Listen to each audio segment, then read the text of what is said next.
El 28 de enero de 2023, un joven médico francés se dirigió al mundo con una llamada de emergencia. Escuche las conmovedoras experiencias del Dr. Gregory Pamart, y difunda este grito de socorro entre sus amigos y conocidos. Una población informada ya no puede ser engañada. Bonjour, je suis le Dr. Gregory Pamart. J'ai 33 ans, je suis marié et père de famille. Depuis 1 an, 4 mois et 13 jours, je n'ai plus le droit d'exercer mon métier de médecin généraliste dans mon pays, la France. Il y a 500 jours, on m'a forcé à abandonner mes patients, à les laisser seuls et sans solution.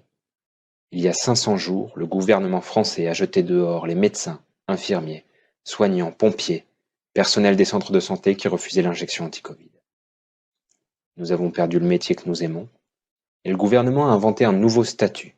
Nous sommes les suspendus. Sans salaire, sans indemnité, sans aucune aide. Depuis 500 jours, nous avons dû renoncer à notre sécurité, à notre confort. Certains font la manche, des familles sont obligées d'abandonner leur maison, des personnes obligées de quitter leur pays. Et notre seul crime, c'est d'avoir été prudent, d'avoir refusé un nouveau traitement. Nous avons refusé que quelqu'un, et même notre gouvernement, puisse disposer de notre corps. Nous avons refusé que la médecine demain puisse commettre le crime de forcer les personnes. Pendant des mois, des centaines de milliers de manifestants se sont levés. Ils ont été ignorés, raillés par les médias, discrédités dans l'opinion publique. Cet été, la France était en proie aux incendies. On a appelé l'aide des pompiers dans toute l'Europe, mais 5000 pompiers suspendus restaient chez eux, sans pouvoir aider.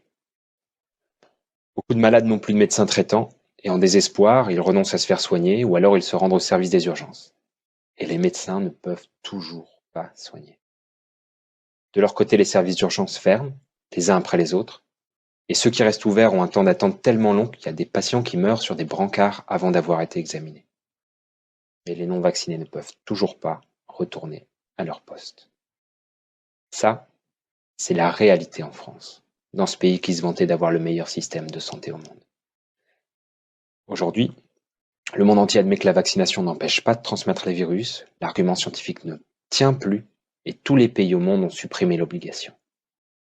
Mais non, pas tous. La France est le dernier pays qui conserve cette obligation vaccinale pour les métiers de la santé.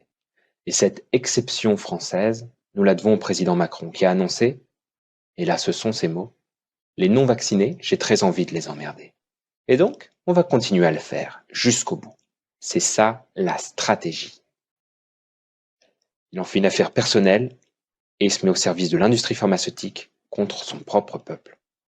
Le gouvernement ferme les yeux sur cette situation, et pire même, puisque récemment le gouvernement a fait de l'obstruction pour empêcher le Parlement d'abroger cette loi injuste.